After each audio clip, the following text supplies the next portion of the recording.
ay rated SPG. Striktong patnubay at gabay ng magulang ang kailangan. Maaaring may masiselang tema, lengguwahe, karahasan, sexual, horror o droga na hindi angkop sa mga bata. Isang ulap na tahimik ngunit nagbabadya ng unos.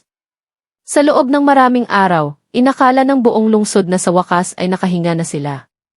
Unti-unting bumalik ang katahimikan sa mga lansangan ng Maynila. Ang mga tao ay nagsimulang umiti muli. Naniwala sila na ang bagong pamumuno ni Mayor Tanggol ay magdadala ng pagbabago.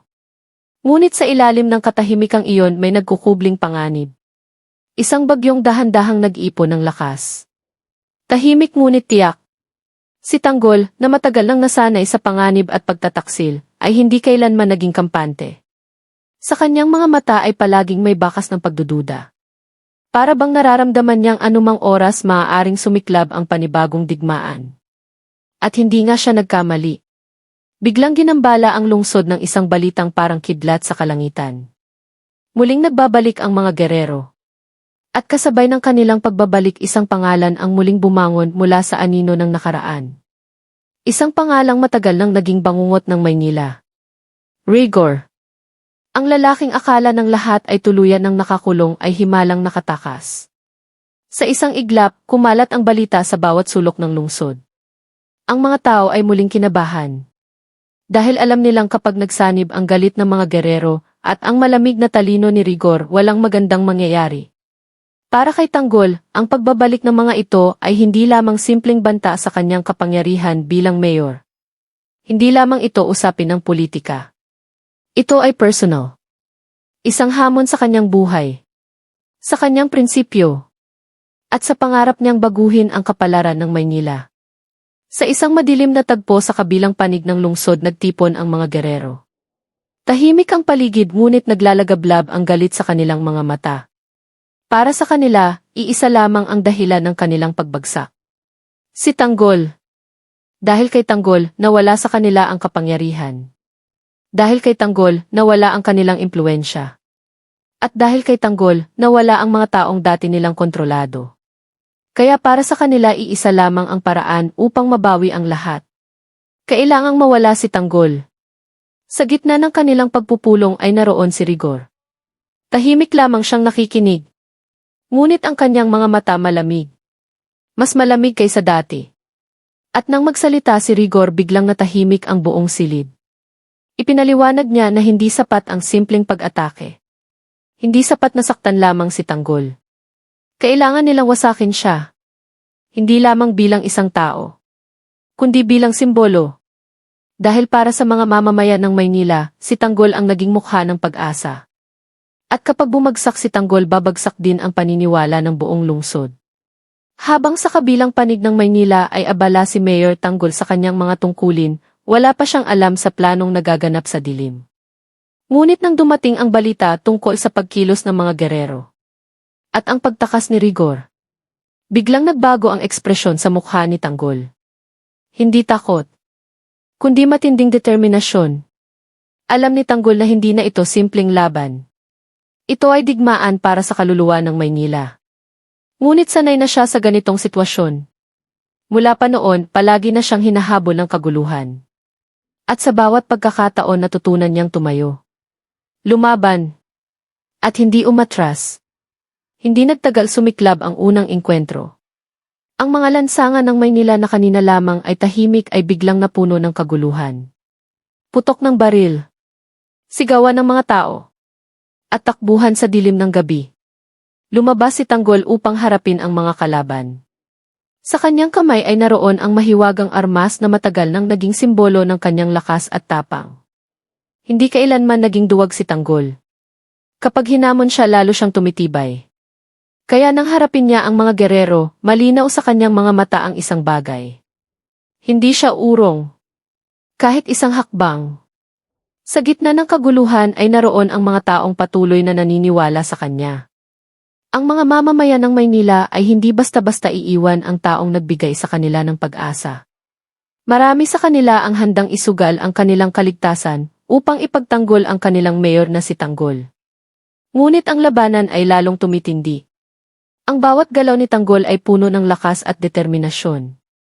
Samantalang ang mga gerero naman ay walang tigil sa pag-atake. Para itong banggaan ng dalawang mundong hindi kailanman maaaring magsama. At habang nagpapatuloy ang kaguluhan sa lungsod, isang masakit na tagpo ang nagaganap sa kabilang panig.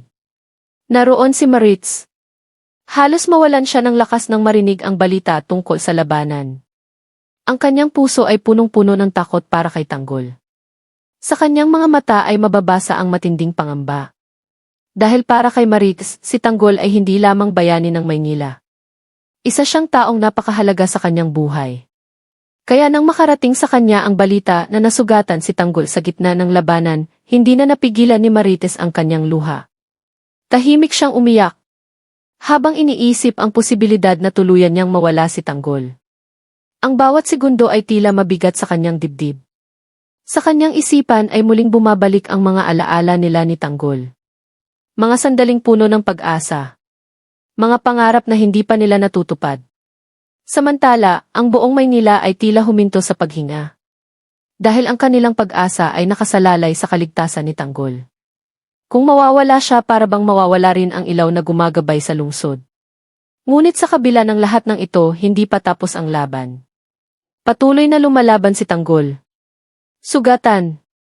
Pagod. Ngunit hindi sumusuko. Dahil sa kanyang puso ay iisa lamang ang paninindigan. Hindi niya hahayaang muling lamunin ng kadiliman ang Maynila. At ngayon isang tanong ang bumabalot sa isipan ng lahat. Magtatagumpay ba ang mga gerero sa kanilang paghihiganti? Ito na ba ang wakas ng kanilang kapangyarihan? Sugatan ang kanyang balikat. May dugo sa kanyang kamay. Ngunit matatag pa rin ang kanyang tindig. Huminga siya ng malalim. Saglit siyang tumingin sa paligid, sa mga gusaling tinamaan ng bala, sa mga taong nagtatakbuhan, sa mga pulis na pilit pinipigilan ang kaguluhan. Ito ang lungsod na ipinangako niyang poprotektahan. At sa sandaling iyon, lalo lamang tumindi ang kanyang paninindigan. Sa kabilang dulo ng kalsada ay muling nagtipon ang mga gerero. Hindi sila umatras. Sa halip tila lalo pa silang nagiging mabangis. Sa kanilang gitna ay naroon si Rigor. Tahimik siyang nakatingin kay Tanggol mula sa malayo. Ang kanyang mga mata ay malamig, parang isang mandaragit na matagal nang naghihintay ng tamang sandali. Lumapit sa kanya ang isa sa mga tauhan. Hindi pa rin siya bumabagsak, bulong ng tauhan. Ngunit bahagyang umiti si Rigor. Isang ngiting walang emosyon. Hindi pa tapos ang laro, mahina niyang sagot. Ang mahalaga, nagsisimula na siyang mapagod. Habang nagaganap ang lahat ng ito, patuloy na lumalaban si Tanggol sa gitna ng lansangan. Ang kanyang mahiwagang armas ay muling kumislap sa dilim. Sa bawat galaw niya ay may determinasyon. Isa pang gerero ang sumugod. Isa pang kalaban ang bumagsak. Ngunit kahit gaano kalakas si Tanggol, ramdam niya ang bigat ng laban. Dahil hindi lamang siya nakikipaglaban para sa sarili. Nakikipaglaban siya para sa buong lungsod. Samantala, sa isang maliit na silid sa kabilang bahagi ng Maynila, hindi mapakali si Maritz. Paulit-ulit siyang naglalakad sa loob ng kwarto. Hindi mapigil ang kanyang pag-aalala. Sa telebisyon ay patuloy na lumalabas ang balita tungkol sa kaguluhan sa lungsod. Matinding labanan sa pagitan ng grupo ng mga gerero at ng puwersa ng lungsod, sabi ng reporter. At sa bawat salitang naririnig ni Maritz, lalong bumibigat ang kanyang dibdib. Hinawakan niya ang kanyang dibdib na parang pilit pinapakalma ang sarili. Mag-ingat ka, Tanggol, mahina niyang bulong. Sa kanyang mga mata ay muling sumilay ang mga alaala. Ang unang pagkakataon na nakita niya si Tanggol. Ang mga sandaling nag-usap sila tungkol sa pangarap para sa Maynila. Ang mga sandaling kahit saglit lamang nakalimutan nila ang bigat ng mundo. Ngunit ngayon ang lahat ng iyon ay tila nakabitin sa isang manipis na sinulid. Habang si Maritz ay nag-aalala, ang labanan sa lansangan ay lalo pang umiinit. Biglang may sumabog na sasakyan sa gilid ng kalsada. Ang apoy ay sumiklab sa dilim ng gabi. Napaatras ang ilang pulis. Nagkagulo ang mga tao. At sa likod ng kaguluhang iyon, dahan-dahang naglakad si Rigor palabas ng anino. Direkta siyang nakatingin kay Tanggol. Sa wakas nagkatapat ang kanilang mga mata. Sandaling tumigil ang mundo. Ang ingay ng putukan ay tila nawala sa pandinig ni Tanggol. Dahil sa harap niya ngayon ay ang taong matagal na niyang kalaban. Si Rigor. Akala ko tapos ka na, malamig na sabi ni Tanggol. Ngunit mumiti lamang si Rigor. Hindi ganon kadali ang mawala sa mundong ito, Mayor Tanggol. Dahan-dahang lumapit si Rigor. Ang kanyang mga tauhan ay pumwesto sa paligid. Para bang isang bitag ang unti-unting nagsasara. Alam mo ba kung bakit hindi kita agad pinapatay? Tanong ni Rigor. Tahimik si Tanggol. Dahil gusto kong makita kung paano mawawala ang pag-asa ng lungsod na ito sa harap mismo ng kanilang bayani. Nagkatinginan silang dalawa. Ang hangin ay tila biglang naging mabigat. At sa sandaling iyon alam ni Tanggol na ito na ang simula ng mas malaki pang laban. Hindi lamang laban ng mga armas, kundi laban ng prinsipyo. Laban ng paniniwala. Laban para sa kinabukasan ng Maynila. Sa malayo, patuloy na nag-aalab ang apoy ng nasunog na sasakyan. Ang ilaw nito ay sumasalamin sa mga mata ni Tanggol at Rigor. Dalawang lalaki. Dalawang paniniwala. Isang lungsod ang nakataya. At habang ang gabi ay patuloy na lumalalim isang bagay ang malinaw. Hindi pa ito ang katapusan. Dahil ang tunay na digmaan sa pagitan ni Tanggol at ni Rigor ay nagsisimula pa lamang.